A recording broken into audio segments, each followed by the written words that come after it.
कानपुर के KDMA bird school में कर्मांजलि तत्वारण 2023 का भव्य आयोजन किया गया। इस कार्यक्रम का शुभारंभ शहर की महापौर प्रमिला पांडे और स्कूल के चेयरमैन डॉक्टर संजय कपूर व विजय कुमार ने किया। इस अवसर पर स्कूल के बच्चों द्वारा अपनी विविधता एवं नवीनता से न केवल दर्शकों का भरपूर मनोरंजन किया, बल्कि उनके समक्ष पर्यावरण की समस्या, बदलता सिने जगतवाद जीवन को सफल बनाने में सरकारों का महत्वपूर्ण तथा प्रगति की ओर अग्रसर होते हुए नए भारत का स्वरूप प्रस्तुत किया। कार्यक्रम में मुख्य अतिथि उत्तर प्रदेश के मुख्य सचिव दुर्गा शंकर मिश्रा ने कार्यक्रम में शामिल होकर 1000 विद्यार्थियों के अथक परिश्रम द्वारा प्रस्तुत कार्यक्रम की सराहना करते हुए कहा कि इस प्रकार के प्रेरणाप्रद कार्यक्रम बच्चों के भीतर छिपी हुई प्रतिभा को उभारकर उनकी रुचि के अनुसार मंच प्रदान कर उन्हें एक नई पहचान देते हैं। उन्होंने अभिभावकों को संबोधित करते हुए कहा कि बच्चों के सर्वांगीण विकास के लिए विद्यालय में इस तरह के कार्यक्रम होने चाहिए, जिससे बच्चों में छिपी प्रतिभा का अवलोकन हो सके और अभिभावकों को भी अपने बच्चों को अपनी प्रतिभा निखारने में सहयोग देना चाहिए। कर्मांजलि तत्वातरण 2023 का आयोजन जो किया है, इस मौके पर आप क्या कहना चाहते हैं आज के इस कार्यक्रम पर? मैं आज मेरा सौभाग्य था कि आज कर्मांजलि 2023 जो कि KDMA स्कूल जो तीनों हैं, इंटरनेशनल, वर्ड एंड लॉलीपॉप, तीनों के द्वारा जो एक खूबसूरत प्रस्तुति की गई, उसमें मैं उपस्थित रहा। बच्चों में जो खास ऊर्जा है, उस ऊर्जा को इन तमाम सारे प्रस्तुतियों के माध्यम से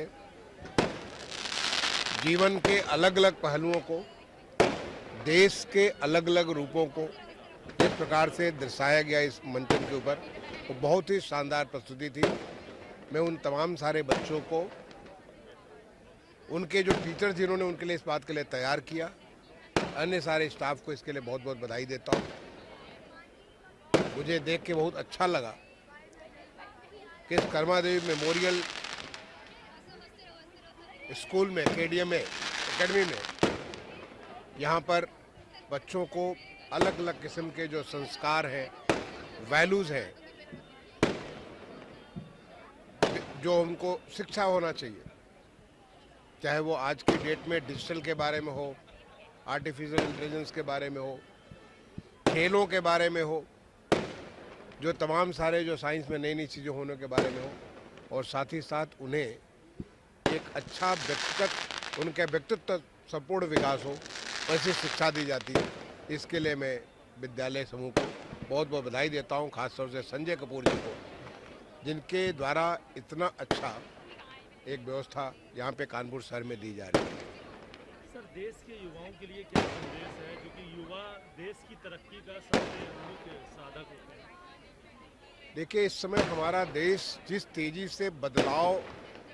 के दौर से गुजर रहा है, जिस तेजी से एक सर्वांगीण हर क्षेत्र में देश का विकास हो रहा हो,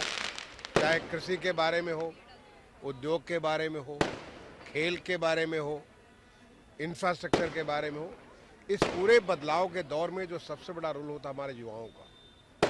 तो युवाओं के शिक्षा के लिए, उनके कौशल के लिए, उनके व्यक्तित्व विकास के लिए ऐसे तमाम सारे कार्यक्रम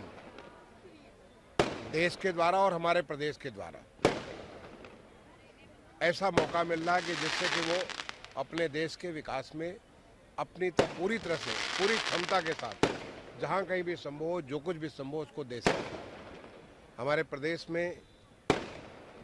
थोड़े समय पहले तक हालत ये थी कि यहाँ पे उनके पास लगता नहीं था कि कुछ ऐसा भविष्य भी है। इनफैक्ट लोगों को शर्म आती थी कहते हुए कि उत्तर प्रदेश के रहने वाले। आज लोग गर्व के साथ कहते हैं हम उत्तर प्रदेश वाले हैं। आज जैसा माहौल, आज इतना सारा इन्वेस्टमेंट इंडस्ट्री के बारे में, इंफ्रास्ट्रक्चर के बारे में, चीज़ों की ज़िंदगी आसान करने के बारे में, इतनी सारी चीज़ें प्रदेश में हो रही हैं। ऐसे हमारे देश में जिस प्रकार चीज़ें हो रही हैं, आज जैसा अभी तो हाल में देखा आपने, जो हमारा एशियन पैरा गेम्स हुआ, एशियन गेम्स हुआ, इतनी सारी उपलब्धियाँ, जिस क्षेत्र में जाइए, चंद्रायन, चंद्रमा के आपके दक्षिणी सतह पे पहले बार देश पहले बार पहुंचा। आप जिस क्षेत्र में जाइए, उस क्षेत्र में हमारे हिंदुस्तान के लोग उपलब्धियां हासिल कर रहे हैं, और ये सब बदले हुए माहौल का है और मैं समझता हूँ कि युवाओं के लिए इतने सारे मौके हैं, वो जो कुछ भी करना चाहे, जैसे भी करना चाहे, उसमें बहुत कुछ देश के लिए हासिल कर सकते हैं। प्राइम संदेश न्यूज से संवाददाता मयंक सैनी की रिपोर्ट।